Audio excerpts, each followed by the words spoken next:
this is multifaceted, actually. There is, of course, a discussion going on about safe workplaces, and that's paramount to us to ensure that people, some of whom have worked all the way through this, by the way, there are millions of workers that have continued to work day in, day out through this pandemic. But those that haven't, that are now expected to think about going back to work, one, we need to make sure that their workplaces are safe. And there are a number of issues around that that have been under discussion with the government now for some time, and that culminated in those papers on Sunday that have now been widely reported. But there are other issues in advance of that that need to be addressed about people's fears and anxieties, genuine fears and anxieties about a return to whatever normality looks like at the end of this. And of course, their families and their wider communities also being taken on a journey to return back to normal. And that's a public information discussion that needs to take place on a much broader level, I think.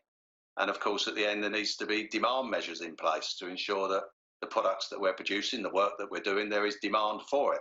And that's about consumer confidence at the end of all of this, to make sure that we have a successful economy and we avoid a very deep and damaging recession, which will have its own problems. Does it matter whether this is advice from the government or orders, instructions from the government?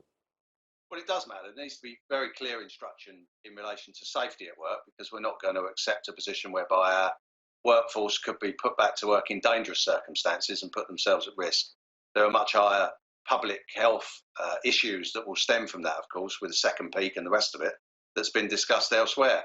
I just come back on a couple of points that Carl made, if I can, because I agree largely with Carl's points about addressing the anxiety and uncertainty that business is feeling at the moment, as well as our members, of course, because we're skating on very thin ice here, and we're at danger of breaking through that ice, and the consequences will be very, very damaging for the long term of the economy, as well as millions of people's jobs, rising unemployment, and everything that stems from that.